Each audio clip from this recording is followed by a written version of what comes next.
Hi, it's Michelangelo Caruso. I want to tell you about my favorite close of all time. I love this close. I never get tired of it.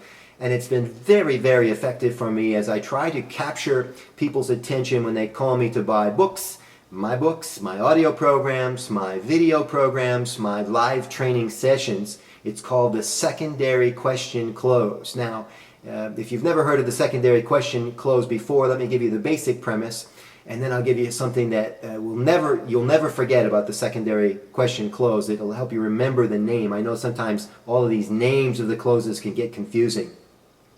The secondary question close premise is that the client begins to focus on something that's probably not primary to their concerns when it comes to the purchase.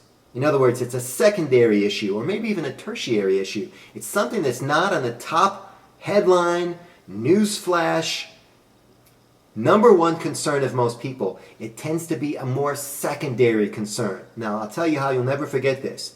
The secondary concern is almost never price.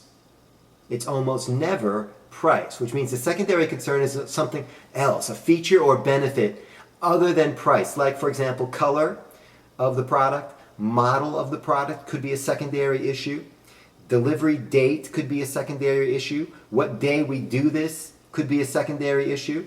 When I'm selling my programs and people ask me what my price is, I give them my fee. I've mentioned before it's a fairly high fee because I've been in the business a while and I offer terrific value.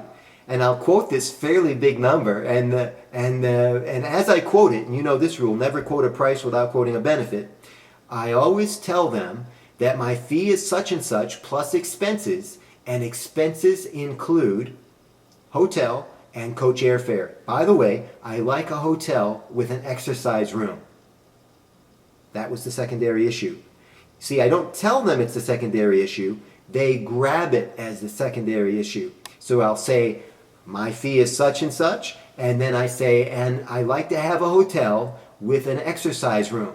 Now, I know this close works because 7 out of 10 times sometimes the prospect will come back to me and say nothing about the price, nothing about my content, nothing about when we're going to do it. They ask me, they start saying things like, well, we have a Sheraton down the street that has an exercise room, and that's how I know I've got the sale.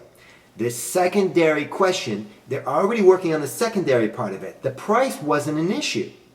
They might say it's an issue later, but it's not an issue. If the price was an issue, they'd never even would mention the hotel with an exercise room. Do you understand?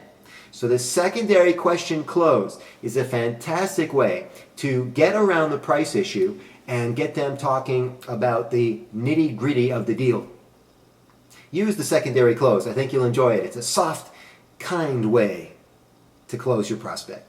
My name is Michelangelo Caruso, and as always, you can find more of these closing tips at rolemodelselling.com.